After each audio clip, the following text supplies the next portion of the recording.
देखिए, जो भी स्टूडेंट एसएससी सीजीएल की तैयारी कर रहे हैं तो उनको पता होना चाहिए कि हर साल एक ऐसी पोस्ट है MEA, ministry of external affairs, जिसमें आप एसएससी सीजीएल के थ्रू जाते हैं असिस्टेंट सेक्शन ऑफिसर की पोस्ट पे, जिसकी 100 से भी कम वैकेंसी अमूमन जो है जनरली आती हैं, 100 से भी कम वैकेंसी।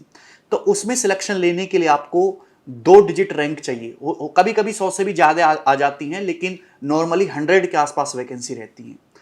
और स्टूडेंट्स की फर्स्ट प्रेफरेंस चॉइस होती है कि उसका जो सिलेक्शन है उसको एमईए में हो, उसको एमईए की पोस्ट मिले।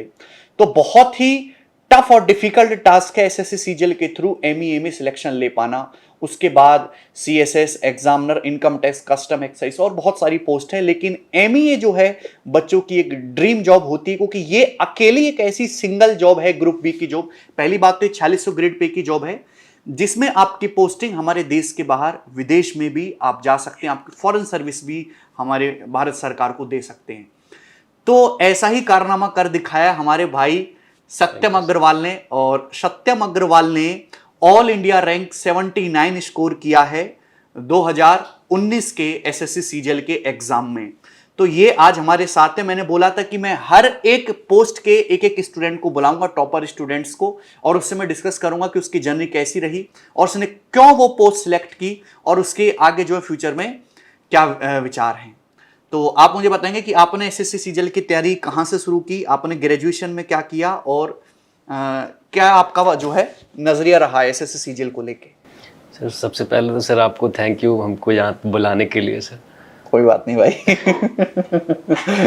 सर जर्नी स्टार्ट हुई जब हम 12th के लिए हम यहाँ आए थे, 11 12th के लिए इलाहाबाद आए थे। उसके बाद फिर एसएससी की। इलाहाबाद आपका गांव नहीं है? नहीं सर, फतेहपुर के पास से हो ना आप? हाँ, ठीक है सर। तो अच्छा, तो फिर एक एग्ज़ाम पता चला कि सर एसएससी स्टेनो एक एग्ज़ाम होता है,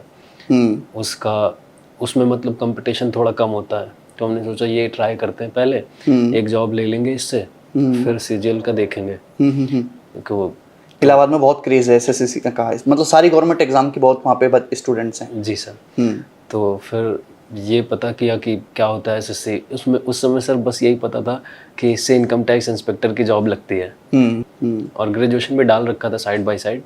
वहाँ पे ऐसा माहौल बना हुआ था कि मतलब एसएससी सीजीएल तो बहुत बड़ा एग्ज़ाम है, मतलब बहुत ज़्यादा आपको दिमाग चाहिए ये क्लियर करने के लिए। अच्छा, तो बहुत टफ है। हाँ, जो बच्चे क्लियर करके आते थे सर वो लगता था मतलब सेलिब्रिटी हैं कोई। तो फिर सर ये लगा कि ये बड़ा मुश्किल है। हाँ, तो सर फिर 2017 का हमने वो उसका प्री दिया था, स्टेनो का। हाँ जी सर, जिसमें 0.5 मार्क्स से मेरा सिलेक्शन नहीं हुआ था। अच्छा जी सर। फिर एक साल बाद 2018 का भी दिया स्टेनो का प्री, सीजीएल का भी तभी हमने प्री दिया। 2018 में दोनों का प्री दिया? हाँ जी सर। ये हमने कहा सीजीएल में देखते हैं सर क्या परफॉर्म कर पाते हैं, बस चेक करने के लिए खुद को। कुछ खास तैयारी नहीं थी सर उस साल। तो आपने बिल्कुल भी पढ़ा नहीं था? कि थोड़ा बहुत पढ़ा था ऑफलाइन कोचिंग में? सर मैथ इंग्लिश तो मैथ एक्चुअली नहीं आती है स्टेनो वाले एग्ज़ाम में। हाँ, उसमें तो आती नहीं है। हाँ, तो मैथ की तो कुछ प्रिपरेशन नहीं थी। इंग्लिश उसमें आती है ठीक ठाक, और जीएस भी आती है, रीजनिंग भी आती है। हमने कहा एक सेक्शन में थोड़ा बहुत कर लेंगे, बाकी ट्राई करके देखते हैं क्या होता है। तो लकीली वो मेरा क्लियर हो गया। हमने उसमें 154 ऐसे कुछ नंबर आए थे मेरे 2018 प्री में। हाँ, फिर स्टेनो वाला तो मेंस मेरा क्लियर हो गया। मेरी मैथ की तो बिल्कुल तैयारी थी नहीं सर, क्योंकि मैथ उस एग्ज़ाम में पूछता नहीं था। तो 2018 के मेंस का क्या रहा? 2018 मेंस में सर मैथ का पेपर तो सर एज एक्सपेक्टेड बहुत गंदा गया। उसमें हमको पता ही नहीं चल पाया कब 2 घंटे। 2018 का पेपर तो नॉर्मल था, लेकिन 2017 का पेपर अच्छा था, 18 का तो नॉर्मल था। लेकिन सर तैयारी ही नहीं थी। कितना स्कोर बना उसमें? उसमें सर हम 42 क्वेश्चंस कर पाए थे। ओके, सिर्फ 42 अटेम्प्ट था 100 में से? जी सर। ओके। और वो 2 घंटे सर निकल गए ऐसे पता ही नहीं चला।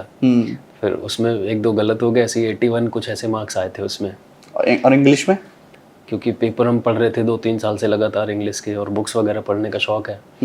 तो इंग्लिश में मेरे आ गए थे उसमें 187 समथिंग आए थे रॉ स्कोर, जो कि 192 हो गया था। 192 इंग्लिश में स्कोर था। तो ये इसके लिए मेहनत करी थी कि ऐसे ही आगे थे उसमें इंग्लिश में? इंग्लिश का सर प्रयागराज में ही जो हमने कोचिंग करी थी ना, वहाँ पे एक सर पढ़ाते थे, दिलीप कुशवाहा सर हैं। तो उनसे ही हमने इंग्लिश की तैयारी करी थी कि एसएससी के लिए प्रीवियस ईयर थोड़े बहुत मॉक टेस्ट किए थे। तो ऐसे करके आप इंग्लिश मीडियम से हैं? नहीं सर, इंग्लिश मीडियम से नहीं है। हिंदी मीडियम से हैं? हाँ सर, 12th तक यूपी बोर्ड से। 12th तक यूपी बोर्ड से? जी सर। यूपी बोर्ड वालों सीख लो कि भाई के हिंदी मीडियम से, प्योर हिंदी मीडियम ना? प्योर हिंदी से, बिल्कुल देसी आदमी, प्योर हिंदी मीडियम से होने के बावजूद फर्स्ट अटेम्प्ट में 2018 में ही इंग्लिश में 187 रॉ स्कोर है और 192.25 जो 192.25 इंग्लिश में नॉर्मलाइज्ड स्कोर है। तो ये मतलब यहाँ से एक एग्जांपल है सत्यम कि ये बिल्कुल भ्रम वाली बात है कि अगर आप हिंदी मीडियम से हो तो आपको बहुत ज़्यादा चैलेंजिंग आपके लिए इंग्लिश में स्कोर लाना है, आपको बहुत ज़्यादा मेहनत की ज़रूरत है, आपके लिए इम्पॉसिबल है, ऐसा कुछ भी नहीं। ढंग से 5-6 महीने भी अगर अंग्रेजी पढ़ ली जाए, हालांकि मैं उसका जो है एक डिफ़ॉल्ट एग्जाम्पल भी हूँ, मैंने कभी नहीं पढ़ी, तो आप इंग्लिश में अच्छा खासा स्कोर ला सकते हैं 190+ प्योर हिंदी मीडियम से होने के बावजूद भी। वेरी गुड, यहाँ तक तो सही है। उसके बाद? Thank you sir. तो फिर सर उसमें 433 कट ऑफ गई थी शायद से मेंस की। हाँ, मेरे 430 मार्क्स थे, 2-3 नंबर से सिलेक्शन रुक गया था। हमें बड़ा दुख हुआ कि अगर हो जाता, कम से कम टियर 3 में बैठने का एक्सपीरियंस मिल जाता। टियर 2 क्वालिफाई नहीं हुआ 2018 में? नहीं सर, टियर 2 क्वालिफाई नहीं हुआ। और मैथ की कंडीशन बताई मैंने कि कैसी खराब थी, बड़ी बहुत दयनीय स्थिति थी एकदम सर। तो फिर सर ये लगा कि मैथ में मेहनत करनी पड़ेगी सर। लाइब्रेरी ज्वाइन करी फिर। ये लगा कि रूम पे हो नहीं पा रहा ठीक से। अच्छा, तो लाइब्रेरी सर वही हमने ज्वाइन करी थी। मैं हर स्टूडेंट से पूछता हूँ, तो मैक्सिमम स्टूडेंट ऐसे हैं जिन्होंने लाइब्रेरी ज्वाइन करके पढ़ाई की है।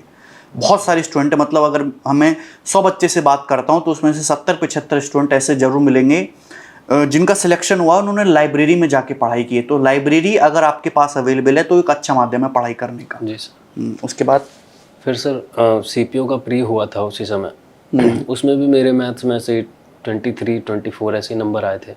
अच्छा, 50 में से। 50 में से तो कुछ खास सुधार था नहीं। तो वही नवंबर में हमने लाइब्रेरी ज्वाइन करी थी और शायद से सितंबर के आसपास ही आपका बैच लिया था, जीरो टू हीरो वाला। हाँ वही वाला सर। तो फिर वो लाइब्रेरी में हमने पढ़ना स्टार्ट करा।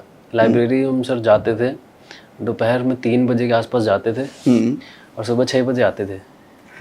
दोपहर में 3 बजे जाके सुबह कुछ 6 बजे, मतलब रात भर? जी सर, रात भर खुली रहती थी लाइब्रेरी? हाँ सर, वो खुली तो नहीं रहती थी वैसे। फिर कैसे? पर हम 4-5 लड़के हो गए थे जो रात में रुकना चाहते थे। तो फिर वो हम लोग को कीज वगैरह दे देते थे, तो हम लाइब्रेरियन पढ़ते थे। हाँ। अच्छा, अपनी जिम्मेदारी पे दे देता था? हाँ जी सर। अच्छा, तो हम सुबह 6 बजे आते थे लाइब्रेरी से, सोते थे 11 बजे तक लगभग। सीख रहे हो 3 बजे से रात के सुबह के 6 बजे तक मॉर्निंग में पढ़ाई होती थी। और हमारे जो लड़के हैं, जो नए नए बिगनर बच्चे आते हैं, उनका बस एक ही सवाल होता है, सर कितना काफ़ी रहेगा? 2 घंटे पढ़ना काफ़ी रहेगा? 2.5 घंटे पढ़ना काफ़ी रहेगा? 3 घंटे पढ़ना काफ़ी रहेगा? एक लिमिट कि भाई ये काफ़ी है, इस लिमिट में पढ़ना है। तो पढ़ाई की ऐसी कोई भी लिमिट नहीं है। जितनी आपके शरीर में ताकत है और जितना लंबे समय तक आप टिक के पढ़ सकते हैं, मैक्सिमम से मैक्सिमम उतना पढ़िए। और काफ़ी कुछ भी नहीं है जब तक आपकी नौकरी न लग जाए। उसके बाद ये सर वैसे पर्सन टू पर्सन डिपेंड करता है कि आपको कितने घंटे पढ़ने की ज़रूरत है। अगर किसी बंदे की पहले से स्ट्रांग है चीज़ें तो वो 4-5 घंटे में भी अपना काम चला लेगा। और जैसे मेरे जैसे वीक है, मतलब 80 नंबर लाए थे 200 में से, तो हमको काफ़ी ज़्यादा वर्क करने की ज़रूरत थी। तो फिर हमने सोचा कि अब ये वाला ही अटेम्प्ट मेरा आखिरी होना चाहिए, फिर इसके बाद नहीं देना है, इसी में ही लगा देनी है जितनी मेरे ताकत है। और सर ये 15 घंटे वाला 14-15 घंटे आप हमेशा तो इतना नहीं पढ़ सकते, लेकिन एक दिन होता है, फिर 3 दिन नहीं होता है। हाँ, लेकिन ऐसा सर हमने 3 महीने कंटिन्यू किया था। 14-15 घंटे डेली? जी सर। सही है। वेट सर मेरा 70 से 59-58 के आसपास आ गया था। 17 किलो से 59 किलो क्या? सही है। फिर तो सर फिर हुआ, प्री हुआ मार्च में, शायद से 6 मार्च को प्री था मेरा 2019 का। जी सर। तो प्री में ठीक ठाक नंबर आ गए थे। ये 166 के आसपास बना था मेरा रॉ स्कोर, क्योंकि 182 हो गया था फिर। ठीक है। नॉर्मलाइज होके, क्योंकि हार्ड शिफ्ट में था एग्ज़ाम मेरा। तो फिर उसके बाद से सर होली वगैरह थी शायद से, तो फिर हम घर गए थे और उसी समय लॉकडाउन लग गया। तो फिर तो बुक्स वगैरह हम कुछ लेके नहीं गए थे, ना बुक्स ना लैपटॉप, कुछ नहीं लेके गए थे। ऐसा लगा कि वापस आ जाएंगे, और उसी समय लॉकडाउन लग गया और वो धीरे धीरे करके एक्सटेंड होता जा रहा था। मेरी फ्रस्ट्रेशन बढ़ती जा रही थी कि यहाँ कुछ मटेरियल है नहीं, हम तैयारी कैसे करें। सिलेबस पूरा कर लिया था तुमने? सिलेबस अप्रॉक्स पूरा कर लिया था हर सब्जेक्ट का? हाँ, लेकिन फिर भी लगता था कि अभी और पॉलिश करने की ज़रूरत है। तो वही सर हमने किया। फिर हमने कहा बार बार टीचर और बदलने की कोई ज़रूरत नहीं है, एक ही टीचर को समझ में आ रहा है तो उन्हीं के कॉन्सेप्ट फॉलो करते हैं फिर। तो फिर आप उस समय शायद से मेंस का बैच लाए थे, मेंस ओरिएंटेड। तो 2019 का मेंस वाला। हाँ, वो हमने ले लिया था कि कुछ नहीं करेंगे तो देखते रहेंगे पॉज करके। लेकिन प्री प्लस मेंस पढ़ने के बाद तो आपको लेने की जरूरत ही नहीं थी, सारा कुछ प्री प्लस मेंस पे बहुत डिटेल में, तभी तो 8-10 महीने खिंचा था वो। हाँ सर, लेकिन ये लगा था कि कुछ नहीं करेंगे, बस पॉज करके हम क्वेश्चन आप अच्छे अच्छे उसमें लाने को बोले थे शायद से। हमने कहा बस पॉज करके वही क्वेश्चन लगा लिया करेंगे, बस सवाल प्रैक्टिस कर लेंगे। हाँ, बस और कोई मोटिव नहीं था। और मॉक टेस्ट देते थे। मॉक टेस्ट हमने दिए होंगे सर अप्रॉक्स 100 के ऊपर दिए होंगे मैथ्स के। 100 से ऊपर मॉक टेस्ट आपने लगा दिए थे मेंस के? लगभग हाँ 120 के आसपास, और 80-90 के आसपास इंग्लिश के दिए होंगे सर। जबरदस्त। फिर जी सर। नॉर्मलाइज स्कोर कितना बना फिर आपका? Normalize score sir 233 point something बना था। 233 पॉइंट समथिंग आउट ऑफ 200। जी सर। तो अगर ठीक ठाक पेपर है, खैर अब तो सिंगल शिफ्ट ही होगी इस बार, भी सिंगल शिफ्ट हुई है, तो अब तो नॉर्मलाइजेशन का कोई मतलब ही नहीं है। जी सर। और इंग्लिश में? इंग्लिश में सर इंग्लिश में मेरे आए थे 186-187 के आसपास रॉ स्कोर। हाँ, और वो 191 हो गया था। ओके, 2018 में 192। जी सर। ठीक है। 2020 में भी सर 187 है इंग्लिश में। ओके जी सर। ठीक, तो टोटल स्कोर कितना बना फिर आपका? टोटल सर बन गया था मेरा 686.34 ऐसे करके कुछ। 686.34 आउट ऑफ 700। ये नॉर्मलाइज स्कोर है आपका जी सर 2019 में। जी हाँ जी सर। उसके बाद फिर एक तो कोर्ट केस हो गया। हाँ, इसमें तो कोर्ट केस भी चला है लंबा। जी सर। तो फिर वो क्योंकि इतना टाइम लग रहा था, वो फ्रस्ट्रेशन आने लग गई थी। तो ये नवंबर में एग्ज़ाम हो गया था, वही 22 नवंबर को टीयर 3 भी हो गया था। हाँ, साथ हो गया। फिर तो कुछ करने को था नहीं। टीयर 3 में कितने नंबर थे? टीयर 3 में सर 80 नंबर थे मेरे। 100 में से 80। कौन से मीडियम में आपने लिखा था? इंग्लिश में लिखा था सर। इंग्लिश में लिखा था? जी सर। वैसे तो हिंदी मीडियम से हो। जी सर। तो इंग्लिश कैसे स्ट्रांग होगी इतनी? सर स्टेनो भी मेरा इंग्लिश मीडियम से था। अच्छा। जहाँ पे भी हम जॉब कर रहे हैं जिससे, हाँ, तो उसके लिए इंग्लिश स्ट्रॉन्ग करने की ज़रूरत थी। तो हमने द हिंदू पढ़ा लगभग 2-3 साल लगातार। ये तो द हिंदू पढ़ने से फ़ायदा हुआ? जी सर। शुरुआत में तो ऐसा लगता था कि पैसे वेस्ट जा रहे हैं, कुछ समझ नहीं आता था। अच्छा। 1-2 महीने तो ऐसा लगा, लेकिन फिर धीरे धीरे जब अंडरस्टैंडिंग डेवलप होनी शुरू हुई, फिर उसकी वोकैब की हमने एक बुक कॉपी बना रखी थी, उससे जो वोकैब होती थी वो लिखते थे। उसमें जो वर्ड्स अच्छे मिलते थे उनको अलग से लिख लेते थे? जी सर। अच्छा। जी सर। तो उससे कहीं ना कहीं इंग्लिश थोड़ी ठीक हुई, और बुक्स पढ़ने का बहुत शौक था हमको इंग्लिश का। नॉवल वगैरह पढ़ते थे? जी सर। अच्छा। नॉवल भी, नॉन फिक्शन भी, जो फिक्शन भी, नॉन फिक्शन सब पढ़ लेते थे सर। सही है। जी सर। तो उससे इंग्लिश थोड़ी बहुत ठीक हो गई। बाकी उसके बाद इंग्लिश की कहीं से कोई उसके बाद कोचिंग वगैरह कुछ नहीं किया सर। हाँ, केवल प्रीवियस ईयर? हाँ जी सर, प्रीवियस ईयर और वो कैब याद किए, मॉक टेस्ट दिया। जी सर। 80 स्कोर आया इसमें? जी सर। टीयर 3 में? जी सर। उसके बाद कोर्ट केस जब हुआ, लंबा खिंचा ये भी? उसके बाद तो सर फिर ये तारीख था पे तारीख फ्रस्ट्रेशन होने लग गई थी। हो गया सर। और सर मेरी उसकी भी ज्वाइनिंग आने वाली थी, तो एक ये लग रहा था कि उसकी ज्वाइनिंग ले लेंगे स्टेनो की। जी सर। तो वो भी लकीली हमको इलाहाबाद ही मिल गया। अच्छा, इलाहाबाद में ही ज्वाइनिंग? जी सर। उसमें मेरी रैंक 14 थी ऑल इंडिया। 14 रैंक? जी सर। तुम तो तगड़े लड़के हो। तुम्हारे 10th-12th में कितने नंबर हैं? 10th में सर 80% थे। 80%? और 12th में 78 पॉइंट समथिंग ऐसे करके। 78 पॉइंट समथिंग? जी सर। किस साल में आपने किए ये 10th-12th? सर 13 में 10th हुआ था और 15 में 12th। मैंने 2010 में 10th की थी और 2012 में 12th की थी मैंने। जी सर। और मेरे 10th में थे 78.5% और 12th में थे केवल 73%। आप भी तो सर यूपी बोर्ड से ही थे ना सर? UP boards, pure Hindi medium. जी सर। अच्छा, उसके बाद स्टेनो की ज्वाइनिंग का? स्टेनो की ज्वाइनिंग हुई सर सितंबर में, अभी 6 महीने पहले। अच्छा, तब से जॉब कर रहे हो लगातार? हाँ, सितंबर से हम कर रहे हैं। ओके। लेकिन सितंबर तक सर कुछ था नहीं करने को। ये था कि अब क्या ही करें। तो फिर वेब सीरीज देखी सर खूब। फिर जो इतने क्राइम थ्रिलर? हाँ। कौन मार्केट वाली पसंद है तुम्हें? हाँ sir, mostly Hollywood sir. Hollywood देखते हो तुम इंग्लिश में? सही है सर। ये 5-6 महीने तो जितना सेक्रीफाइस टाइम का किया था, मैं मूवीज नहीं देखी थी, सीरीज नहीं देखी थी, सब निचोड़ लिया, सब निपटाई सर ये इस टाइम में। सही करा। तो ये तो है, अगर आप गवर्नमेंट जॉब की तैयारी कर रहे हैं तो 2-2.5 साल की पूरी जर्नी है मिनिमम, और इसमें आपको सब कुछ लग जाएगा कि पेपर हो जाएगा, अभी जॉइनिंग आ जाएगी, अभी नौकरी लग जाएगी, कुछ टाइम खाली भी बैठना पड़ेगा, टाइम किल भी करना पड़ेगा, बैठ के जॉइनिंग का भी इंतजार करना पड़ेगा, बहुत कुछ लंबा पीरियड है। जी सर। इसके बाद फिर डीवी होगा, हाँ जी सर। उसमें आपने पोस्ट प्रेफरेंस जो डाली थी उसमें पहली ही चॉइस आपकी एमईए थी? जी सर। दूसरी चॉइस? दूसरी चॉइस थी sir income tax, inspector income tax. Income tax inspector. जी सर। और थर्ड? थर्ड एग्जामिनर डाली थी सर। थर्ड एग्जामिनर डाली थी। जी सर। ओके, तो आपको पहली चॉइस अपनी मिल गई एमईए। जी तो सर। ये दिल से इच्छा यही थी कि मिनिस्ट्री ऑफ एक्सटर्नल अफेयर्स में ही जाना है, जी सर। या फिर वो जो एक भीड़ चाल चली आ रही है कि एमईए इज़ द बेस्ट? नहीं नहीं सर, हमने रिसर्च करी थी अपनी, तो ऐसा लगा कि ये जॉब मेरे लिए ठीक है, तो अच्छा। फिर हमने वही चूज़ करी सर। ओके, जी सर। तो जब रिजल्ट आया और रिजल्ट में तो पता चला कि तुम्हारी 79 रैंक है और एमईए आपको मिल गया, पहली प्रेफरेंस जो है आपकी एक बार में क्लियर हो गई है, जी सर। तो कैसा महसूस हुआ ये बताओ पहले?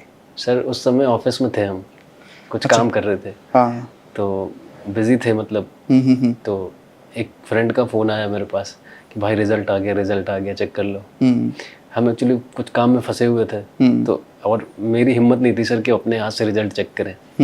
हमने कहा भाई तुम चेक करके बता दो।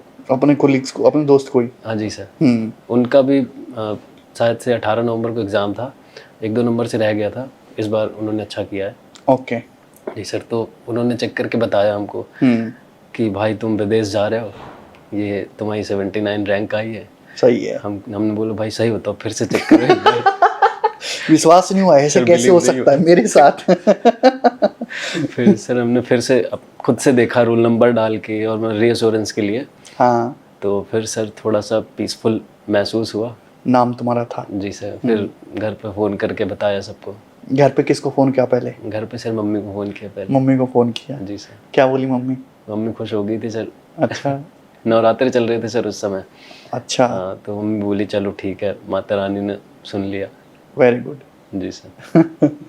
तो खुशी का मोमेंट था तुम्हारे लिए। जी। अच्छा, जैसे तुमने इतने सारे मॉक टेस्ट लगाए, 120 मैथ के और 80 इंग्लिश के, जी सर। तो उसमें जो अच्छे क्वेश्चन मिलते थे या जो वर्ड अच्छा मिला, जो अच्छी इन्फॉर्मेटिव चीज़ मिली, तो तुमने अलग से कोई डायरी बना रखी थी कि उसको लिख लो? जी जी। गणित का सवाल भी कोई जैसा अच्छा मिला तो उसको भी नोट कर लेते थे? स्क्रीनशॉट कर लेते थे या नोट कर लेते थे। हर उसका? इंग्लिश में भी कुछ नया रूल मिलता था तो उसको भी नोट कर लेते थे। ओके। तो जब भी आप मॉक टेस्ट लगाएं, मॉक टेस्ट में केवल मॉक टेस्ट जो है आपकी परफॉर्मेंस क्या ये चेक करने के लिए नहीं है। मॉक टेस्ट में जो नए सवाल आते हैं, जिन सवालों में आप फंसते हो, जो आपको यूनिक चीज़ें लगती हैं, तो आप एक अलग से डायरी या कॉपी बनाओ और उसको जो है उस कॉपी में लिख लो, या फिर स्क्रीनशॉट लेके अपने जो है फोल्डर में सेव करके रखो, तभी कुछ बेनिफिट होगा मॉक टेस्ट देने का। आपने थ्रू आउट प्रोसेस पूरे ऐसा ही किया था? जी सर जी। ओके। तो कैरविल का कैसा एक्सपीरियंस रहा तुम्हारा यहाँ पे, कैरविल पे जुड़ने का? सर मैथ का तो मेरा जो ये मेंस में 80 नंबर से 233 का है, उसका क्रेडिट तो सर हम आपको ही देंगे, क्योंकि हमने क्योंकि हमने सर लिटरली और किसी टीचर से मैथ नहीं पढ़ी। कुछ नहीं पढ़ा? नहीं सर। जो जब लॉकडाउन में घर पे थे तो वही आपने जो प्रीवियस ईयर की और जो टॉपिक वाइज जो आपने पीडीएफ प्रोवाइड करवाई थी टेलीग्राम चैनल पे? जी सर, वो हमने सारे प्रिंट आउट करा लिए थे। अच्छा। वो सॉल्व करते थे और मॉक टेस्ट देते थे। यही किया था सर मैथ्स के लिए। तो जैसे मैं सवाल कराता हूँ रेशियो का यूज़ करके या ऑप्शन का यूज़ करके, जी सर। आप इनको खुद मतलब मैं तो जैसे कर लेता हूँ। जी सर। तो जैसे आप एज ए स्टूडेंट आप उसको यूज़ कर पाते हो? जी सर। जैसे यूनिट डिजिट या डिजिटल सम या अप्रोक्सीमेशन जैसे मैं सिखाता हूँ, जी सर। है ना, या सवालों में जुगाड़बाजी सिखाते हैं किसी एडवांस मैथ में, अलजेब्रा की ट्रिग्नोमेट्री में, तो खुद से एज ए स्टूडेंट आप उस चीज़ को यूज़ कर पा रहे थे? जी सर, लेकिन फिर एसएससी ने ऐसा कर दिया था ना कि यूनिट डिजिट और ये सब थोड़ा सब में सेम ही डिजिट दे देता था, तो हाँ। लेकिन आपको उसमें थोड़ा कैलकुलेशन करनी पड़ेगी खुद। कैलकुलेशन तो करनी पड़ती थी अब सवालों में। सीआई का सर वो जो आपने ट्री मेथड और गोल्डन रेशियो वगैरह पढ़ाया था, सीआई से हमको बहुत डर लगता था, नहीं समझ आता था। लेकिन वो आपने जो फैक्टोरियल करके और गोल्डन रेशियो करके वो सब जो पढ़ाया था, वो रूल बड़ा सही लगा था सर। फिर कुछ नहीं छूटता था सीआई का मेरा। सीआई के सारे सवाल हो जाते थे? जी सर। ऐसे करके जो भी आपके कॉन्सेप्ट थे वही अप्लाई करते थे हम। ओके। जी सर। तो थ्रू आउट जो है आपने बस हमें ही फॉलो किया। जी सर, प्रैक्टिस करते टाइम भी जैसे टाइमर लगा लेते थे। अच्छा, टाइमर लगा के प्रैक्टिस करते थे सवालों हाँ, जैसे प्रीवियस ईयर कर रहे हैं तो ये कि 40 मिनट का टाइमर लगा लिया कि इतनी देर में हमें 50 या 60 क्वेश्चन करने हैं, ओके, ऐसे करके। ये अच्छा तरीका है स्पीड के लिए। जी सर। ठीक। तो आप जैसे टॉपिक वाइज भी प्रैक्टिस करते थे कि मिसलेनियस क्वेश्चंस की भी प्रैक्टिस करते थे? हाँ, टॉपिक वाइज भी करते थे, वैसे भी करते थे सर। अच्छा, क्विजेस वगैरह जो मिल जाते थे वो सॉल्व कर लेते थे। क्विजेस वगैरह भी सॉल्व करते थे? वो तो ज़्यादातर मिसलेनियस ही होते हैं। हाँ, क्विजेस और जैसे सेक्शनल टेस्ट और पिछले किसी भी एग्ज़ाम का मिल जाता था। एसएससी को जो है बहुत मुश्किल नहीं है काम, सत्यम खुद ही बताएगा कि एसएससी निकालना बहुत आसान है, बस आपकी अप्रोच राइट होनी चाहिए। जी सर। एसएससी निकालना टफ है? नहीं सर, बिल्कुल टफ नहीं है, बस गाइडेंस आपको सही मिल जाए, आप डायरेक्शन आपको सही मिल जाए, बाकी कुछ नहीं है एसएससी में फिर। अच्छा, कुछ स्टूडेंट के सवाल हैं जी सर। जो मैंने पहले ही डाल देता हूँ ना सोशल मीडिया पे, तो बच्चे भेजते हैं। जी सर। वो बताओ भाई, और खतरनाक सवाल होते हैं। सवाल है which is best study mode, online और ऑफलाइन? सर, एक तो कोविड की वजह से ऑफलाइन का तो सिस्टम ख़त्म ही था जैसे, तो फिर आपके पास तो ऑप्शन ही नहीं बचता। और ऑनलाइन में आप फ्लेक्सिबल है काफ़ी, आप जब भी चाहें आप तब पढ़ सकते हैं। और फ्यूचर ऑनलाइन ही है, सभी को पता है। जी सर। तो क्या ऑनलाइन मोड एक गवर्नमेंट एस्पिरेंट के लिए डेंजरस है? क्या वो इससे अच्छी तरीके से पढ़ाई कर सकता है घर पे रह के? नहीं सर, डेंजरस तो बिल्कुल नहीं कहेंगे, लेकिन बस ये है कि आपको खुद को कंट्रोल करना पड़ेगा, क्योंकि कंट्रोल करना आना चाहिए। क्योंकि सर ऑनलाइन में डिस्ट्रैक्शंस भी हैं काफ़ी सारे। हाँ, आप मान लीजिए मैथ की वीडियो देख रहे हैं, ऊपर से नोटिफिकेशन आ गया, ऊपर से बीबी की वाइंस का नोटिफिकेशन है, आपने सोचा पहले लाओ इसको देखते हैं। हाँ, तो ये फिर सर प्रॉब्लम करेगा। आपको खुद को कंट्रोल करना आना चाहिए। How to avoid distraction? ये हर लड़का ये सवाल पूछा है, पता नहीं कौन सा डिस्ट्रैक्शन है उनको एक ही डिस्ट्रैक्शन है, वो सभी को पता है कौन सा डिस्ट्रैक्शन है। सर डिस्ट्रैक्शंस का क्या है सर, कि आपका गोल आपके मन में क्लियर होना चाहिए कि हमको ये करना है, नो मैटर कितनी गोल मेहनत क्लियर करनी है, पड़े। गोल एकदम क्लियर है, लेकिन डिस्ट्रैक्शन फिर भी है, और सभी को पता है। तुम्हें पता है ना क्या डिस्ट्रैक्शन है? जी सर। वो डिस्ट्रैक्शन कैसे दूर होगा? सर डिस्ट्रैक्शन अगर आपके लिए आपको अपनी प्रायोरिटीज डिसाइड करनी पड़ेंगी ना, कि आपके लिए क्या चीज़ ज़्यादा इम्पोर्टेंट है। अगर इस एज में आप करियर पे ज़्यादा आपकी प्रायोरिटी आपका करियर होगा, तो ये ज़्यादा वो तो वही है सर कि आपको अपनी प्रायोरिटीज डिसाइड करनी पड़ेंगी कि आपके लिए क्या चीज़ ज़्यादा इम्पोर्टेंट है, फिर उसी पे वर्क करना है। आप 3-4 चीज़ें एक साथ नहीं चला सकते। ये बिल्कुल सही बात बोले। 3-4 एक भी समझता नहीं लोगों से। 3-4 तो दूर की बात है। देखो, एक अर्ली एज में जॉब लग जाए, जैसे सत्यम की 23 साल की एज में, बहुत छोटी एज में भाई का सिलेक्शन हो गया। और एमए में खास बात ये है कि इसकी ज्वाइनिंग बहुत जल्दी हो जाती है। जी सर। हार्डली 3 से 4 महीने में ज्वाइनिंग हो जाएगी। और ये हमारी जो सीएसएस की जॉब है ना, जो सेंट्रल सेक्रेटरीट सर्विस है केंद्रीय सचिवालय में, इसकी भी ज्वाइनिंग बहुत जल्दी हो जाती है। बाकी अदर पोस्ट की ज्वाइनिंग में 7 से 8 महीने का समय लग जाता है, लेकिन एमए में ज्वाइनिंग जल्दी हो जाती है, तो आपकी ज्वाइनिंग भी जल्दी हो जाएगी। जी सर। तो अगर कोई स्टूडेंट अर्ली एज में फर्स्ट अटेम्प्ट में या एक अटेम्प्ट के बाद सिलेक्शन ले लेता है, तो उसके पास बहुत सारा समय है डिस्ट्रैक्ट होने के लिए। सर डिस्ट्रैक्ट होने का बात है अगर, तो आप लाइब्रेरी में भी डिस्ट्रैक्ट हो सकते हैं अगर आप कंट्रोल नहीं कर पाते खुद को। तो जरूरी थोड़ी आप लाइब्रेरी गए हैं तो आप डिस्ट्रैक्ट नहीं होंगे, ये कोई गारंटी तो लाइब्रेरी नहीं देती है। लाइब्रेरी में माहौल पूरा होता है डिस्ट्रैक्ट होने का।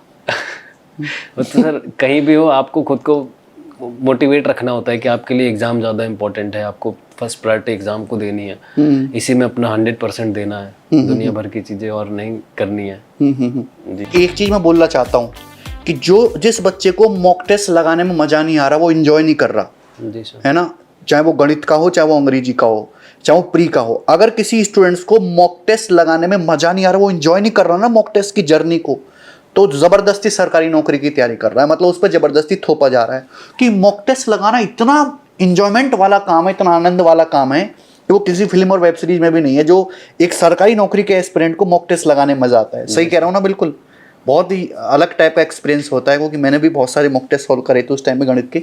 मैं तो मॉक टेस्ट बनाता था, बल्कि सॉल्व क्या करता था और अलग अलग कंपनीज को बेचता था उनको। तो मॉक टेस्ट जो है वो ऐसी चीज़ है जो आपकी कंसिस्टेंसी को बनाए रखती है। आप मॉक टेस्ट सॉल्व करो, 100 सवाल होते हैं, 100 सवाल आपको मिल गए, लेकिन उससे पहले आपको अपना सिलेबस कंप्लीट करना है। जी सर। सिलेबस कंप्लीट करो, डेली मॉक टेस्ट लगाओ, बन गई कंसिस्टेंसी, और कुछ ज़्यादा सोचना ही नहीं है। जी सर। ओके।